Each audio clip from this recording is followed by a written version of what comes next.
All right. Hello, good afternoon, or good morning, whenever you may be watching this.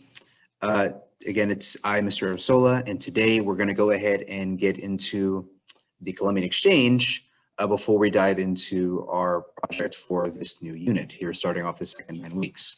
All right, so Columbian Exchange, we're going to go ahead and get into it.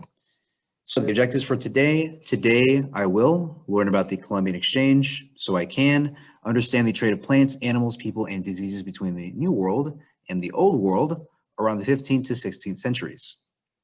I know I have it when I'm able to tell friends and family about the exchange of various products between the Americas and Eurasia/Africa during the time of the Columbian Exchange.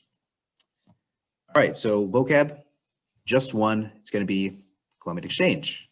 All right, so be on the lookout for where this might be in the PowerPoint slide for your notes.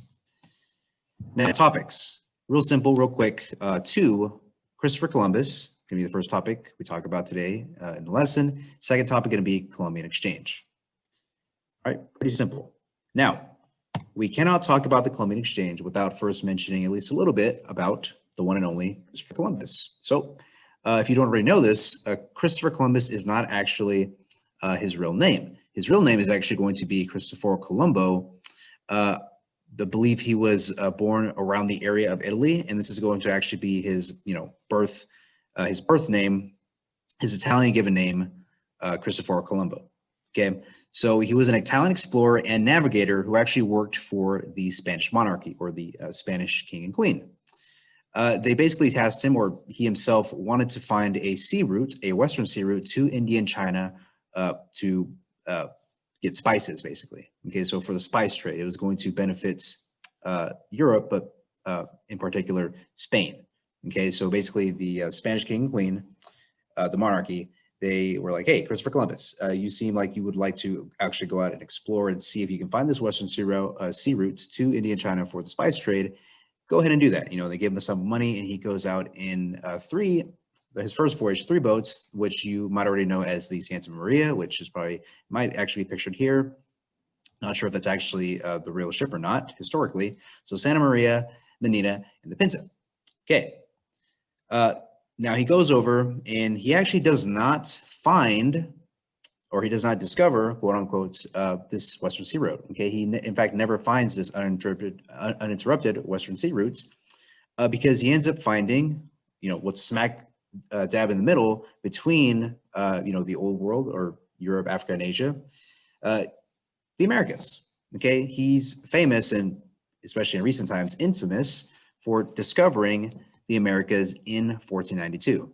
Okay, so again, he's trying to find this route to India and China for the spice trade, for Europe, but he ends up finding this long piece of land that we now know as the Americas: North America, Central America, and South America.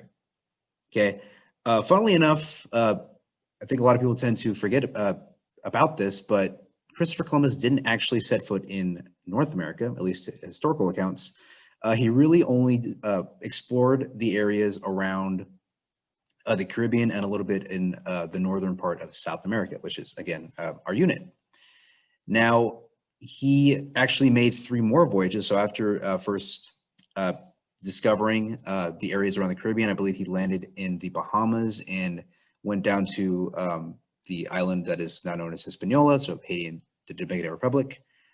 So after going and finding these areas in the Caribbean in 1492, he goes back to Spain and actually comes back 3 more times in the span of 10 years and just keeps exploring that area around the Caribbean in the northern part of South America, and also I believe the eastern part of Central America, up until about the year of 1502.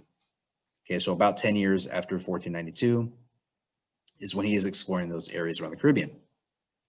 Now, the big thing here you need to remember, you need to know, is that Christopher Columbus, he opened the door, so to speak.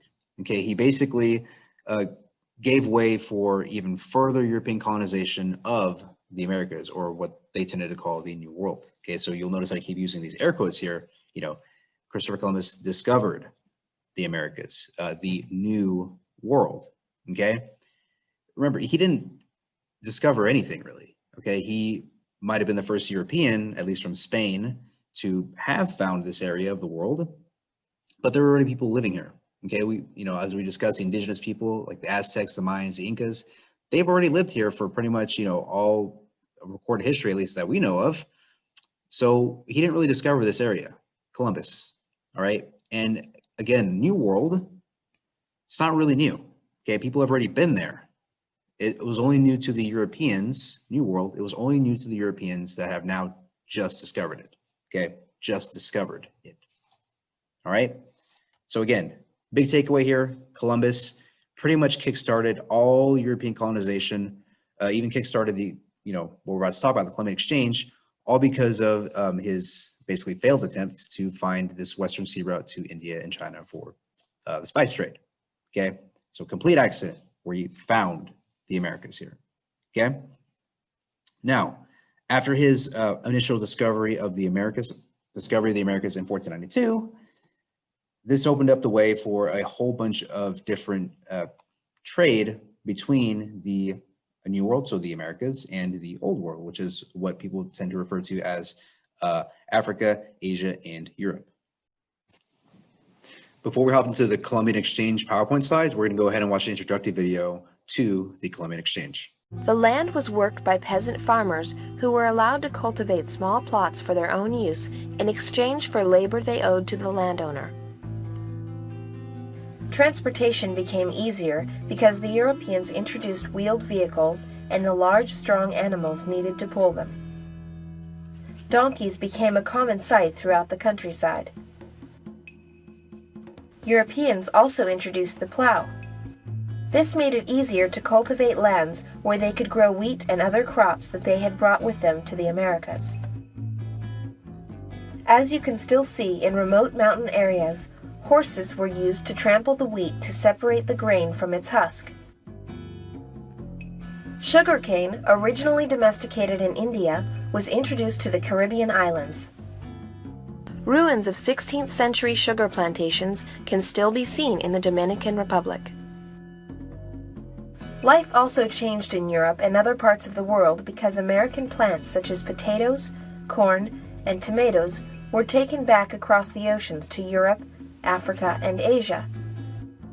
This spread of domesticated plants and animals on a worldwide basis is referred to as the Columbian Exchange. Unfortunately, diseases also spread because people were traveling back and forth across the oceans. Native American populations had no immunity to Eurasian and African diseases, and their numbers decreased dramatically. European plantation owners in low, hot, tropical regions needed laborers who were resistant to the newly introduced tropical diseases. Africa provided a source for this labor as large numbers of Africans were forcibly shipped to the Americas to spend their lives as slaves. Meanwhile, Spanish towns and cities in the Caribbean region had to be fortified against English, Dutch, and French pirates who wanted to share the wealth of the Americas. In the 17th century, the French, Dutch, and English established colonies in Caribbean areas that had not yet been settled by Spain or Portugal. Struggles for freedom from colonial rule began in the early 19th century. By the 1820s, most of Latin America was independent from Spain and Portugal. New nations were established, each to create its separate history. The English and Dutch colonies became independent in the 20th century, but the French colonies remain associated with France. Okay, so Columbian Exchange, as we can see here, is going to be our one and only vocab word. Still very important though. Columbian Exchange is going to be the transfer of plants, animals, and people between Europe, Asia, and Africa on one side, so the Old World, and the Americas on the other side, the New World. Okay, remember this took place around the time of the 15th and 16th centuries. Remember, it was started off when pretty much right after Columbus discovered the New World. Okay, Columbian Exchange. All right, all this transfer, all these different plants, all these different animals, even people, usually in the form of slaves. It also introduced diseases. Okay, as we can see here in the second bullet point. Also diseases to a whole bunch of different parts of the world. I think the main focus, though, tends to be more so on the European diseases that end up coming over to the Americas. And because the indigenous people of the Americas they weren't used to those types of diseases, they had never encountered them before, so they hadn't really built up the immunities, and also they didn't have the vaccines to treat those diseases. And it actually ended up killing off a lot of the indigenous peoples of the Americas. All right, so a list of these diseases are, these aren't all of them, but these are just a few: smallpox, influenza, typhus, measles, and malaria. These are some examples of the diseases that came over from Europe into the Americas and really did a horrible number on the indigenous people that live there in the Americas. Now, visual for a Columbian exchange is going to be here on this next slide. So over here, we have North America and South America. This is what we were referred to as the New World, or again, new because we're new to the Europeans at the time. And over here, so Europe, Africa, and also Asia is kind of out of the picture over here. They're going to be referred to as the Old World. Okay, so Old World over here, New World over here. And recall that Columbus basically explored the areas here around the Caribbean, also Eastern Central America, and then the northern part of South America.